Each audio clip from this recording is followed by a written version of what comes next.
বন্ধুরা, আজকে নিয়ে আসলাম সাধারণ জ্ঞানের প্রশ্নের উত্তর। চলো তাহলে শুরু করা যাক। অবশ্যই এরকম মজার মজার ভিডিও পেতে হলে চ্যানেলটি সাবস্ক্রাইব করে পাশে থাকবে। প্রথম প্রশ্ন, বাংলার সর্বপ্রাচীন জনপদের নাম কি? অপশন ক পুণ্ড, অপশন খ তাম্রলিপি, অপশন গ গৌড়, অপশন ঘ হরিকেল। সঠিক উত্তর দিতে হবে ভিডিওটি পুশ করে। অবশ্যই সঠিক উত্তর কমেন্টে জানাও। প্রথম প্রশ্নের সঠিক উত্তর হবে পুণ্ড। বাংলার সর্বপ্রাচীন জনপদের নাম হবে পুণ্ড। পরবর্তী প্রশ্ন, বাংলাদেশের বৃহত্তম ঢাকা জেলা প্রাচীনকালে কোন জনপদের অন্তর্ভুক্ত ছিল? অপশন ক সমতট, অপশন খ পুণ্ড, অপশন গ বঙ্গ, অপশন ঘ হরিকেল। সঠিক উত্তর কমেন্টে জানাও। সঠিক উত্তর হবে বঙ্গ। পরবর্তী প্রশ্ন, কোন শাসকদের আমলে বাংলাভাষী অঞ্চল বাঙ্গালা নামে পরিচিত হয়ে ওঠে? মৌর্য, গুপ্ত, পাল, মুসলিম। সঠিক উত্তর বলতে হবে কমেন্টে। সঠিক উত্তর হবে মুসলিম। পরবর্তী প্রশ্ন, বাংলার প্রথম স্বাধীন নবাব কে ছিলেন? শশাঙ্ক, মুর্শিদ কুলি খান, সিরাজউদ্দৌলা, আব্বাস আলী মির্জা। সঠিক উত্তর হবে মুর্শিদ কুলি খান। পরবর্তী প্রশ্ন, চীন দেশের কোন ভ্রমণকারী গুপ্ত যুগে বাংলাদেশে আগমন করেন? চীন দেশের কোন ভ্রমণকারী গুপ্ত যুগে বাংলাদেশে ভ্রমণে বা আগমন করেন? হিউয়েন সাং, ফাহিয়েন, আইসিং, এদের সকলেই। সঠিক উত্তর হবে ফাহিয়েন। পরবর্তী প্রশ্ন, বঙ্গভঙ্গের কারণে কোন নতুন প্রদেশ গঠিত হয়? পূর্ববঙ্গ ও আসাম, পূর্ববঙ্গ ও বিহার, পূর্ববঙ্গ ও উড়িষ্যা, পূর্ববঙ্গ ও পশ্চিমবঙ্গ। সঠিক উত্তর হবে পূর্ববঙ্গ ও আসাম। পরবর্তী প্রশ্ন, তমুদ্দিন মজলিস কে প্রতিষ্ঠা করেন? হাজী শরীয়তুল্লাহ, শেরে বাংলা একে ফজলুল হক, আবুল কাসেম, মৌলানা আব্দুল হামিদ খান ভাসানী। তমুদ্দিন মজলিস কে প্রতিষ্ঠা করেন? সঠিক উত্তর হবে আবুল কাসেম। পরবর্তী প্রশ্ন, আমার ভাইয়ের রক্তে রাঙানো 21শে ফেব্রুয়ারি আমি কি ভুলিতে পারি গানটির কে রচনা করেন? মনির চৌধুরী, জহির রায়হান, আব্দুল গাফফার চৌধুরী, কাজী নজরুল ইসলাম। সঠিক উত্তর হবে আব্দুল গাফফার চৌধুরী। পরবর্তী প্রশ্ন, কোন দেশ বাংলা ভাষাকে তাদের অন্যতম রাষ্ট্রভাষা হিসেবে স্বীকৃতি দিয়েছে? Liberia, Namibia, Sierra Leone, Haiti. সঠিক উত্তর হবে সিনেরা লিওন। পরবর্তী প্রশ্ন, বাংলা বাঙালির মুক্তির সনদ 6 দফা কোন তারিখে আনুষ্ঠানিকভাবে ঘোষণা করা হয়েছিল? 21শে ফেব্রুয়ারি 1954, 22শে মার্চ 1958, 20শে ফেব্রুয়ারি 1962, 23শে মার্চ 1966। সঠিক উত্তর দিতে হবে 23শে মার্চ 1966 সালে। পরবর্তী প্রশ্ন, এবারের সংগ্রাম আমাদের মুক্তির সংগ্রাম, এবারের সংগ্রাম স্বাধীনতার সংগ্রাম জাতির পিতা কবে এই ঘোষণা দেন? সবগুলোই 71 সাল। তারিখ শুধু বলি, 26শে মার্চ, 7ই মার্চ, 3ই মার্চ, 16ই ডিসেম্বর। সঠিক উত্তর হবে 7ই মার্চ 1971। পরবর্তী প্রশ্ন, বাংলাদেশের স্বাধীনতা যুদ্ধে কতজন মুক্তিযোদ্ধা বীর বিক্রম খেতাব ভূষিত হন? 7 জন, 68 জন, 175 জন, 426 জন। সঠিক উত্তর কমেন্টে দিতে হবে। সঠিক উত্তর হবে বীর বিক্রম খেতাব ভূষিত হন 175 জন। পরবর্তী প্রশ্ন, মুজিবনগর সরকারের ত্রাণ ও পুনর্বাসন মন্ত্রী কে ছিলেন? তাজউদ্দিন আহমেদ, AHM কামরুজ্জামান, সৈয়দ নজরুল ইসলাম, মনসুর আলী। ত্রাণ ও পুনর্বাসন মন্ত্রী ছিলেন কে মুজিবনগর সরকারের? সঠিক উত্তর হবে AHM কামরুজ্জামান। পরবর্তী প্রশ্ন, কোনটি জাতীয় কবি কাজী নজরুল ইসলামের রচিত গ্রন্থ নয়?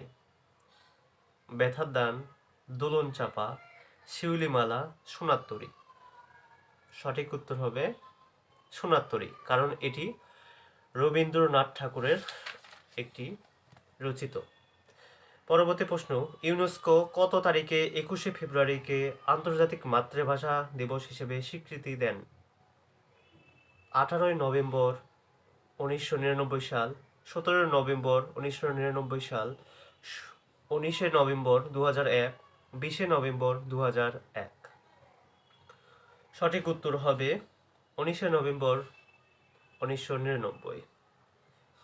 Sorry, 17 November 1999। পরবর্তী প্রশ্ন, বাংলাদেশের সংবিধানের রক্ষককে? বাংলাদেশের সংবিধানের রক্ষককে? জাতীয় সংসদ, শাসন বিভাগ, সুপ্রিম কোর্ট, আইন মন্ত্রণালয়। সঠিক উত্তর হবে, আবার বলি, বাংলাদেশের সংবিধানের রক্ষককে? সুপ্রিম কোর্ট, জাতীয় সংসদ, শাসন বিভাগ, আইন মন্ত্রণালয়। সঠিক উত্তর হবে সুপ্রিম কোর্ট। পরবর্তী প্রশ্ন, বাংলাদেশে জুম চাষ কোথায় হয়? বাংলাদেশে জুম চাষ কোথায় হয়? বান্দরবান, ময়মনসিংহ, দিনাজপুর, রাজশাহী। সঠিক উত্তর হবে বান্দরবান। পরবর্তী প্রশ্ন, বাংলাদেশের কোন জেলায় সবচেয়ে বেশি চা রয়েছে? সঠিক উত্তর বলতে হবে চট্টগ্রাম, সিলেট, পঞ্চগড়, মৌলভীবাজার। সঠিক উত্তর হবে মৌলভীবাজার। পরবর্তী প্রশ্ন, ধর্মীয় স্বাধীনতা বাংলাদেশের সংবিধানে কোন অনুচ্ছেদে অন্তর্ভুক্ত? অনুচ্ছেদ 38, 50, 41, 100। সঠিক উত্তর হবে 41, ধর্মীয় স্বাধীনতা। পরবর্তী প্রশ্ন, বাংলাদেশের প্রথম আদমশুমারি, যাকে আমরা জনগণনা বা আদমশুমারি বলি, বাংলাদেশের প্রথম আদমশুমারি কবে অনুষ্ঠিত হয়? বাংলাদেশের প্রথম আদমশুমারি কবে অনুষ্ঠিত হয়? 1972, 1973, 74, 75। সবগুলো 1900। সঠিক উত্তর হবে 1974। পরবর্তী প্রশ্ন, বাংলাদেশের জিডিপি কোন খাতের অবদান সবচেয়ে বেশি? কৃষি, শিল্প, বাণিজ্য, সেবা। কোন খাতের অবদান সবচেয়ে বেশি জিডিপিতে? সঠিক উত্তর হবে সেবা। পরবর্তী প্রশ্ন, বিশ্বব্যাংক কবে বাংলাদেশকে নিম্ন মধ্যম আয়ের দেশ হিসেবে তালিকাভুক্ত করে? 1 জুন 2024, 1 জুন 2015, 1 জুলাই 2015, 1 জুলাই 2016। সঠিক উত্তর হবে 1 জুলাই 2015। 1 জুলাই 2015। বঙ্গবন্ধু স্যাটেলাইট 2 কি ধরনের স্যাটেলাইট হবে? Communication satellite, weather satellite, earth observation satellite, navigation satellite.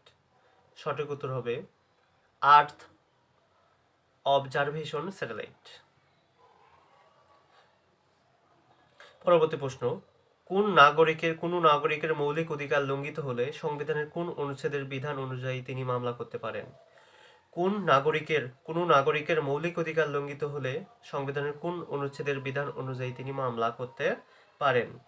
44, 47, 102, 103।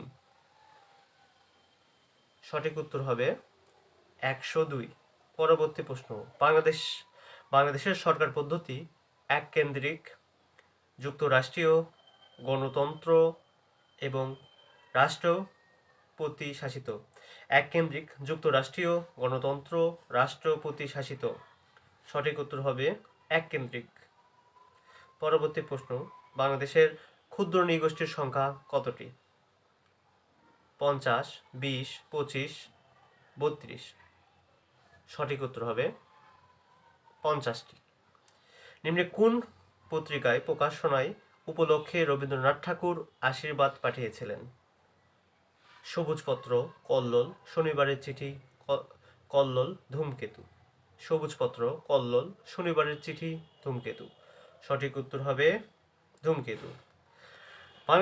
বাংলাদেশের জাতীয় প্রতীকে কয়টি তারকা আছে? 2টি, 3টি, 4টি, 5টি। সঠিক উত্তর হবে 4টি। পরবর্তী প্রশ্ন, বাংলাদেশে জাতীয় প্রতীক কয়টি? এটা তো হলো পরবর্তী প্রশ্ন। 2022 সালে কোন দেশ জাতিসংঘের শান্তি স্থাপন কমিশনের সভাপতি নির্বাচিত হয়েছিলেন? যুক্তরাষ্ট্র, সুইজারল্যান্ড, বাংলাদেশ, ভারত। সঠিক উত্তর হবে বাংলাদেশ। পরবর্তী প্রশ্ন, কোন দেশ থেকে আরব বসন্ত সূচনা হয়? সিরিয়া, তিউনিসিয়া, মিশর, লিবিয়া। সঠিক উত্তর হবে তিউনিসিয়া। এরকম মজার মজার ধাঁধা, কুইজ এবং সাধারণ জ্ঞানের প্রশ্ন পেতে হলে অবশ্যই চ্যানেলটি সাবস্ক্রাইব করে পাশে থাকবেন। আজ এ পর্যন্তই, দেখা হবে অন্য কোনো ভিডিওতে। আল্লাহ হাফেজ।